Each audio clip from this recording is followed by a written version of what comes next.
આજની ધર્મકથા. પ્રણામ. હેમરાજ શેઠ, એમની મર્દાનગી, એમની વ્યૂહરચના, એમની મૈત્રીનો ભાવ, એમના પરિવારનો રાષ્ટ્રપ્રેમ, આ બધાની શાસનદાઝ, આ બધા ગુણો માટેની અનુમોદનાનો ભાવ, એનો સ્વાધ્યાય આપણે કરી રહ્યા છીએ.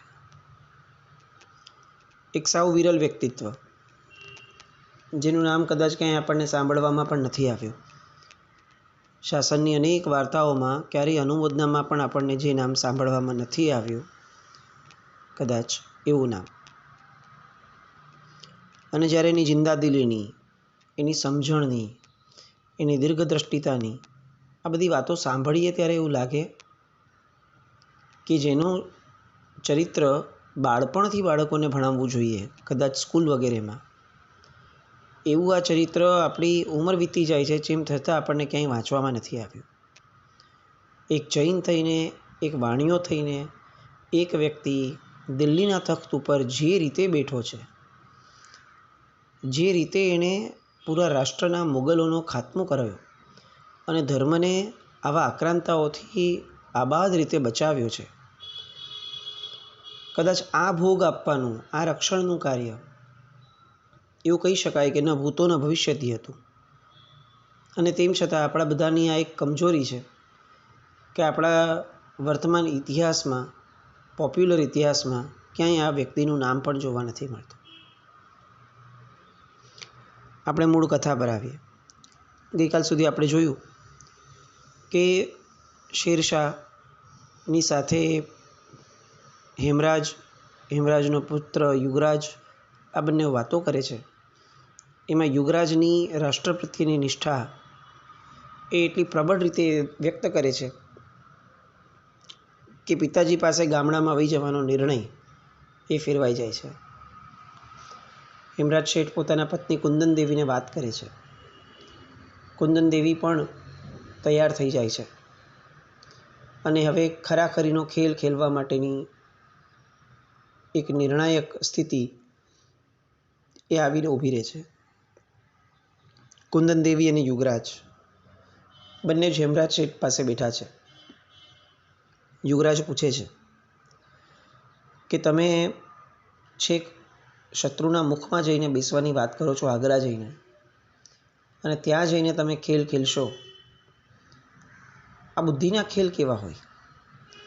યુદ્ધના ખેલ તો જાણે જોવા મળ્યા છે, યુદ્ધની તૈયારીઓ તો જોઈ છે, પણ આ બુદ્ધિના ખેલ, જાસૂસોના, વ્યૂહરચનાઓના, આ બધા કઈ રીતે ખેલાય? અને યુગરાજ એ બહુ કુતૂહલ સાથે પોતાના પિતાની આ એક જે વિશેષતા છે એને સમજવાનો પ્રયત્ન કરે છે. અને અહીંયા પિતાજી ફોડ પાડે છે. યુદ્ધની અંદરમાં જય અને પરાજય એ ભલે તલવારથી નક્કી થતા હોય, પણ એના મૂળમાં મનોવિજ્ઞાન કામ કરે છે.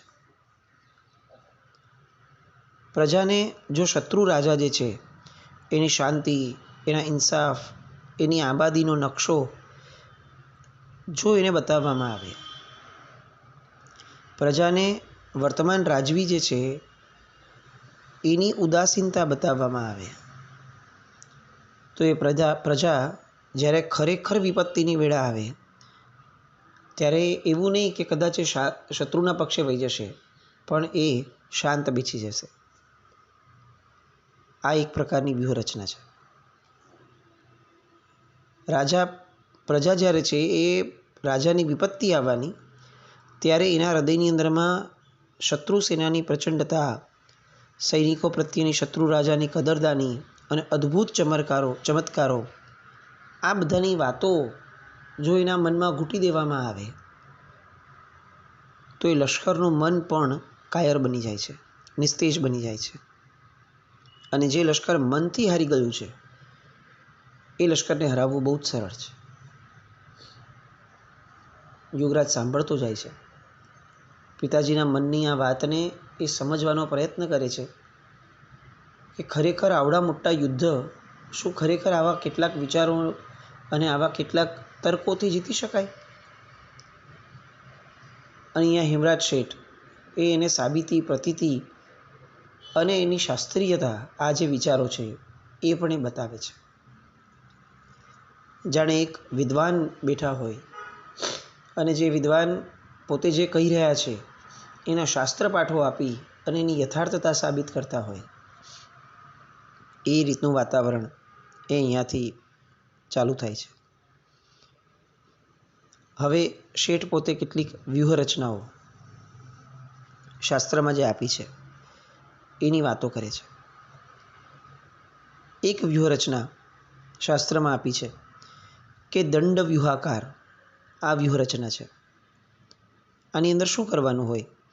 તો જો ચારે તરફથી ભય દેખાતો હોય રાજાને, તો એણે પોતાના સૈન્યને દંડ વ્યૂહના આકારની અંદરમાં આગળના ભાગમાં તેજસ્વી અમલદારોએ રહેવું, વચ્ચે રાજાએ રહેવું, પાછળ સેનાધિપતિએ રહેવું અને ગમે તે ઘડીએ લશ્કરના બંને પડખે હાથી, ઘોડા અને પાયદળ દંડની જેમ પથરાયેલા રહે, એને દંડવ્યૂહ કહેવાય. યુદ્ધમાં લડવાનો આ એક પ્રકાર કે જેમાં સૈન્ય દંડવ્યૂહના આકારની અંદરમાં શત્રુ સેના પર તૂટી પડે. યુદ્ધનો બીજો એક વ્યૂહ છે, એ છે શકટ વ્યૂહ. આ વ્યૂહ એવો છે કે જેમાં પાછળથી જો શત્રુનો ભય લાગે તો એવી રીતે કરવું કે આગળના ભાગમાં થોડી સેના રાખવી અને પાછળના ભાગમાં વધારે રાખવી. આ સેના યંત્રના માનવીની જેમ ફરી શકે એવી હોવી જોઈએ. એનાથી શું થાય તો કે બે પડખા તરફ, બંને બાજુ તરફ શત્રુનો ભય હોય તો આ સેના બંને બાજુએ ફરી અને ગમે તે ભોગે શત્રુઓનો નાશ કરી શકે. આને કહેવાય શકટ વ્યૂહ. શકટ એટલે ગાડું, જેમાં પાછળ ભારે વસ્તુઓ રાખી શકાય અને આગળ એ યોદ્ધાઓ એટલે જે બળદ છે તે રાખી શકાય. આ રીતનો શકટ વ્યૂહ એ એક પ્રકારનો વ્યૂહરચનાનો બીજો ભાગ. ત્રીજો એક ભાગ છે શુકર વ્યૂહ. આ શુકર વ્યૂહની અંદરમાં શું હોય? એની અંદરમાં બંને બાજુ જો શત્રુનો ભય હોય તો અગ્રિમ હરોળની અંદરમાં કેટલાક સૈનિકો રાખી અને બાકીના એક પણ સૈનિકને પાછળ ન રાખતા બંને પડખામાં જ રાખવા. પાછળ સૈનિકો જ ન રાખવા, પાછળ ફક્ત રાજા હોય.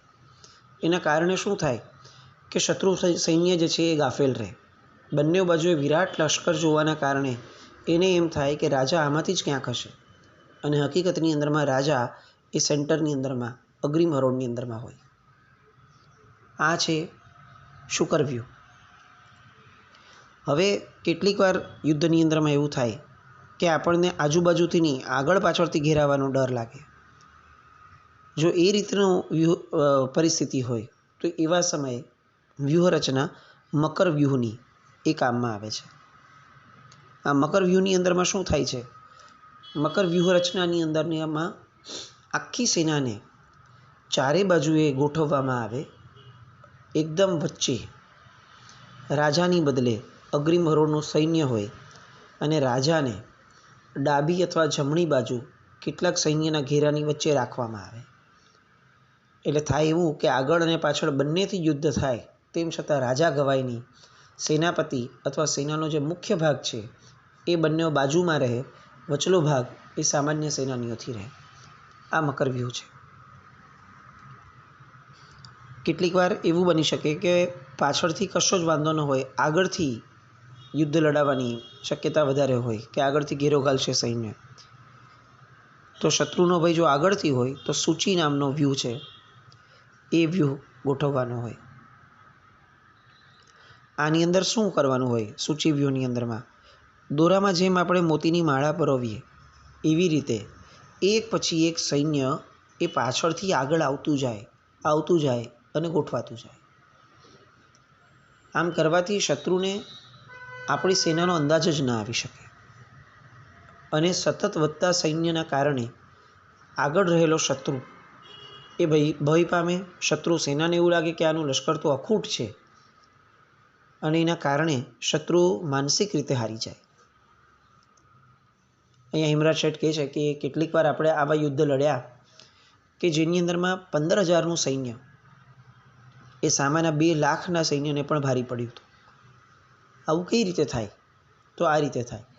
આગળ ખાલી 500-700 સૈનિકો લડવા માટે જાય અને પછીથી સતત એક પછી એક પાછળથી જેમ મોતી પોરાય દોરાની અંદરમાં એવી રીતે સૈન્ય જોડાતું જાય અને સામા લશ્કરની આંખની સામેથી જોડાતું જાય અને સામા લશ્કરને એવું લાગવા લાગે કે આ તો ખૂટતું જ નથી, આવડું મોટું સૈન્ય. આવું વિચારતા 1,00,000-2 લાખનું સૈન્ય પણ ભય પામે અને મનથી જ કેટલેક અંશે એ લોકો હાર સ્વીકારી લે. અને એવા સમયે પાછળ રહેલું 1,000-2,000 સૈનિકોનું સૈન્ય કે જે હજી સુધી ક્યાંય પિક્ચરમાં નથી આવ્યું, એ સીધો હુમલો કરે અને ખાત્મો બોલાવી દે. આ સૂચિ વ્યૂહ છે. એવી જ રીતે પદ્મવ્યૂહ નામનો પણ વ્યૂહ છે. અને આમ અલગ અલગ વ્યૂહરચનાઓ પોતાના બાળકને, પોતાના સુપુત્રને આ હેમરાજ શેઠ શીખવાડે છે. માતા પિતા વિચક્ષણ હોય તો બાળકનો જે વિકાસ થાય ને, એ વિકાસ ગમે તેટલા શિક્ષકો, ગમે તેટલા ટ્યુશનો, ગમે તેટલા ક્લાસીસ રાખવાથી ક્યારેય થતો નથી. અને એમાં પણ બાળક એક ઉંમરનો થાય, 8 વર્ષ 9 વર્ષનો સમય વિતાવે, એ પછીથી તો બાળક એના પિતાનો સૌથી મોટો ફેન હોય. અને પિતા જે રીતે જીવવા માંગે છે, જે રીતે જીવે છે, એને કોપી કરવા માટે આ બાળકનું મન હંમેશા એ દિશામાં આગળ વધે. આ સાયકોલોજી છે. 7 થી 8 વર્ષ સુધી બાળક માતાના પડખા સેવે, 8 વર્ષ પછી પિતાના, 14 વર્ષ પછી મિત્રોના અને ત્યાર પછી જગતના. આવી બધી કેટલીક સરસ મજાની વૈજ્ઞાનિક વાતો એ આપણે ત્યાં બાળ વિકાસની અંદરમાં ઘણા શાસ્ત્રો જે લખાણા, એ શાસ્ત્રોની અંદરમાં આપણને પ્રાપ્ત થાય. આ જ્યારે હેમરાજ શેઠના પુત્રને જોઈએ ત્યારે આપણને એવું લાગે કે હેમરાજ શેઠ જેવા, માતા કુંદન જેવા શિક્ષકો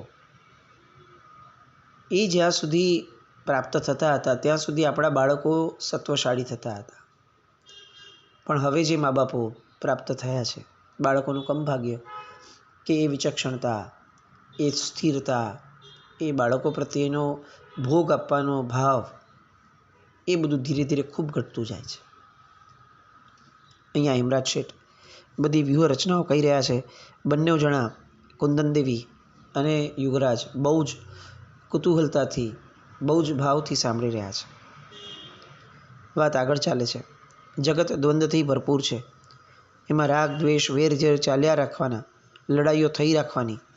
અને લડાઈઓની અંદરમાં મનુષ્યનો ક્ષય કઈ રીતે ઓછો થાય, વિજય કઈ રીતે સુલભ થાય, એ માટે શાસ્ત્રોએ કેટલીક યોજનાઓ કરી છે. જે યોજનાઓને અલગ અલગ 4 ભાગમાં રાખી છે: સામ, દામ, દંડ અને ભેદ. પણ એમાંથી દંડ નામનો જે ભેદ છે એ ત્યારે જ વાપરવાનું કીધું છે કે જ્યારે યુદ્ધની અંદરમાં સેનાનો વિજય નિશ્ચિત થઈ જાય તો જ યુદ્ધ કરવું. નહીં તો આવા બીજા કોઈ પણ વ્યૂહરચનાથી આપણે સામે લડવું. એક વ્યૂહ એવો પણ છે જેમાં 9 હાથી, 9 રથ, 27 ઘોડા, 45 પાયદળ, એનું એક ગુલ્મ એટલે કે જથ્થો રાખવાનો. આ ગુલ્મ જે છે એને શંખ, ભેરી અને નોબત એના અવાજોથી વારંવાર સેનામાં ગોઠવવાનું અથવા વિખરાવવાનું, એની એક કળા છે. એ કળા શીખવવાના કારણે શું થાય તો કે બહુ જૂજ વ્યક્તિઓને આ કળા શીખવવામાં આવે, પણ એના દ્વારા વારંવાર સૈન્ય જે છે એ નવયૌવનાની જેમ એ લડવા માટે સજ્જ થતું જાય. અચાનકથી આટલા બધા અશ્વો, હાથીઓ, સેનાઓ આ બધા આવતા જવાના કારણે સેના સતત યુદ્ધથી વાસિત થતી રહે. આ રીતે યુદ્ધ નીતિનું પોતાનું જે જ્ઞાન છે હેમરાજ શેઠનું, એ પોતે શેર કરી રહ્યા હતા. એની વાતોમાં અલબત્ત ખૂબ સ્વસ્થતા હતી, કોઈ એગ્રેશન નહોતું, ગંભીરતા હતી, તલસ્પર્શીપણું હતું, ઊંડું જ્ઞાન હતું. વાત આગળ વધારે છે કે આ સિવાય ચક્ર, સાગર, વજ્ર આદિ બીજા પણ કેટલાક વ્યૂહ બતાવ્યા છે. દરેક વ્યૂહની અંદરમાં સેનાપતિએ ખ્યાલ રાખવાનો છે કે એને કયો વ્યૂહ કયા સમયે વાપરવો અને કઈ રીતે એ વ્યૂહથી લડવું. કારણ કે આપણે ત્યાં નિરર્થક શક્તિનો વ્યય અને બિન ઉપયોગી ખર્ચાતી યુદ્ધ સામગ્રી એને પરાજયનું મૂળ કારણ કહ્યું છે. આપણે પોતે બી આપણા જીવનમાં જોઈએ તો આપણને ખરેખર એવું લાગે કે આપણે માયકાંગલા કે કાયર છીએ ને મૂળમાં એ કારણ નથી કે આપણી પાસે શક્તિઓ નથી. મૂળ કારણ એ છે કે આપણી શક્તિઓ એ ક્યારેય સાર્થક દિશામાં વપરાતી નથી અથવા બહુ ઓછી વપરાય છે. અત્યારે આપણું ધન પણ વિચાર કરવા જઈએ તો સાર્થક દિશામાં કેટલું વપરાય અને વ્યર્થ દિશામાં કેટલું વપરાય એ અણસાર કાઢીએ તો આપણને ખ્યાલ આવી જશે કે જેની સંપત્તિ, જે પ્રજાની સંપત્તિ જ સાર્થક નથી થતી, એ પ્રજાની સંતતિ એ ભવિષ્યમાં સાર્થકતાના માર્ગે કઈ રીતે આગળ વધશે. ઘણી બધી વાતો વ્યૂહરચનાની જેમ આપણે આપણા જીવનમાં પણ વિચારવા જેવી છે. જળ સ્થાનની અંદરમાં જ્યારે લડવાનું હોય ત્યારે વહાણ, હાથી એનાથી લડાઈ કરવાની આવે. સપાટ પ્રદેશ ઉપર લડવાનું હોય ત્યારે તલવાર, ભાલાવાળા સૈનિકોએ લડવું જોઈએ એવો નિયમ છે. સમાન પૃથ્વીમાં જો યુદ્ધ હોય તો રથ અને ઘોડા ઉપર બેસીને લડવું એવો નિર્ણય છે. ઝાડપાનવાળા સ્તરમાં લડવું હોય તો તીર વગેરે દૂર ફેંકી શકાય એવા શસ્ત્રોથી લડવું એવો નિયમ છે. આપણા જૂના લોકોને તોપનો ઉપયોગ ક્યારે લક્ષ્યમાં નહોતો. તોપને ભારતની અંદરમાં સૌ પ્રથમવાર જો કોઈ લાવ્યું હોય તો એ હતો બાબર. બાબર તોપને નહોતો લાવ્યો ત્યાં સુધી આપણે ત્યાં આવા ભીષણ શસ્ત્રો કે જેનાથી બહુ મોટો સંહાર એકસાથે થઈ જાય એ ક્યારેય માન્ય સ્થિતિમાં નહોતો. હવે જો તોપ જ નહોતી તો અત્યારે તો જે પ્રમાણે આ યુદ્ધ લડાઈ છે બધે બોમ્બ વગેરે વાપરીને, એ તો કંઈ કલ્પનામાં જ ના આવી શકે. મૂળમાં આપણને એક આનંદ થવું જોઈએ, આપણને ગૌરવ થવું જોઈએ આ બધું સાંભળીને. ભલે કદાચ આ યુદ્ધ નીતિઓ હવે એટલી પ્રસ્તુત નથી, અત્યારે હવે આવી રીતે યુદ્ધ લડાતા નથી, એ વાત સાચી છે. લડાઈ એવી શક્યતાઓ પણ નથી, વાત સાચી છે. પણ મૂળમાં આપણને ગૌરવ થવું જોઈએ કે ખરી અહિંસા આ હતી કે જેમાં યુદ્ધ જેવા હિંસાના સ્થાનમાં પણ ઓછામાં ઓછી હિંસા કઈ રીતે થાય, ઓછામાં ઓછી ખુવારી કઈ રીતે થાય, એ પણ શાસ્ત્રકાર ભગવંતો એ અહીંયા બતાવીને ગયા છે. કયો એવો ધર્મ હશે કે જે ધર્મને હિંસાનું જે પ્રકૃષ્ટ સ્થાન છે એમાં પણ અહિંસા સૂજે. ઋષભદેવ ભગવાન એ કદાચ આ જ નીતિ શીખવીને આપણને બધાને ગયા કે પાપ કરવું પણ પડે તો પણ સૌથી મિનિમમ અંશે જે રીતે અટકી શકાય એ રીતે અટકતા અટકતા પાપ કરવું. અને આ જ કદાચ ધર્મ છે. ધર્મના ક્ષેત્રની અંદરમાં અહિંસા પાડવી અને ધર્મના ક્ષેત્રમાંથી બહાર નીકળી અને બેફામ હિંસા કરવી અને છતાંય પોતે આપણે ધર્મી છીએ એવો ટેગ લગાડવો અથવા એવું વિચારવું, એ પરમાત્માના શાસનથી કેટલું વિરુદ્ધનું છે એ વિચારવા લાયક છે. કેટલીક વસ્તુઓને ધર્મ વધ્યો એવું વિચારવા કરતાં ક્યાંક ને ક્યાંક ફુગાવો નથી વધ્યો ને એ પણ વિચારવું જોઈએ. શરીર બે રીતે વધે, એક સ્વસ્થ શરીર જાડું થઈને વધે અને બીજું સોજાઓ વધે. ઈષ્ટ તો સ્વસ્થતાવાળું શરીર છે, એ પણ આપણે વિચારવું જોઈએ. અહીંયા આપણે મૂળ વાત પર આવીએ.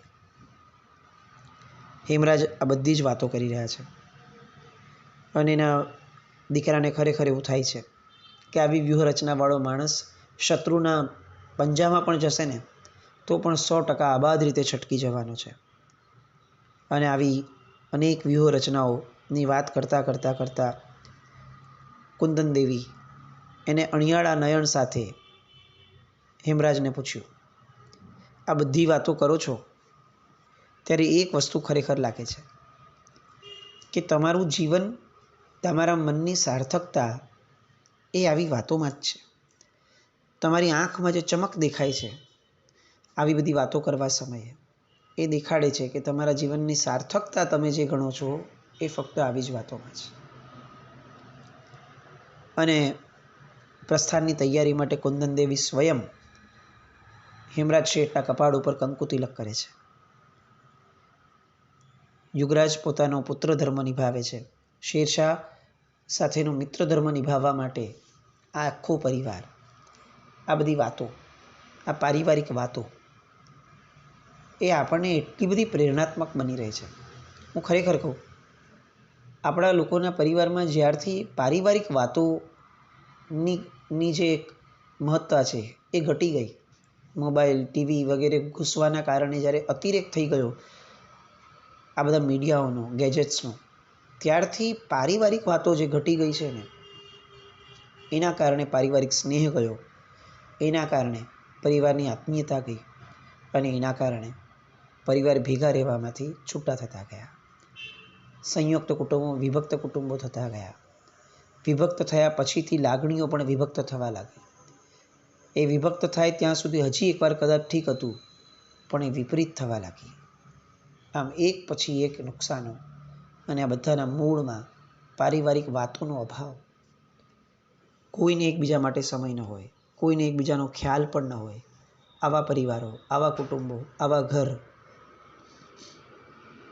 આપણે એટલી બધી જગ્યાએ ઉણા ઉતર્યા છીએ કે આપણને એવું લાગે કે આપણે બધામાંથી બહાર આવવા માટે કદાચ આખો ને આખો યુગ વિતાવી દઈશું ને તો પણ નહીં આવી શકીએ.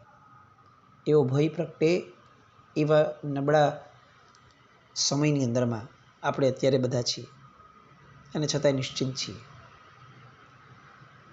મૂળ વાત, ઈશ્વરની હવે કઈ કૃપા આ હેમરાજ શેઠના વ્યૂહરચનામાં ભળે છે એ બધું જાણવા, સમજવા અને કઈ રીતે હુમાયુ અને મોગલો, આ શેરશાહ અને હેમરાજ શેઠ આ બેવની પકડમાંથી એવા પકડાય છે કે જેના કારણે શેરશાહનું જે સ્વપ્ન છે એ સાકારતાની દિશામાં આગળ વધે છે. મોગલ મુક્ત ભારત, આવું કઈ રીતે થાય છે એ જાણવા અને હુમાયુના અંતિમ યુદ્ધની વાતોને માણવા આપણે ફરીથી મળીએ. જીના આજ્ઞા વિરુદ્ધ કંઈ પણ બોલાયું હોય તો મિચ્છામિ દુક્કડમ. જૈનમ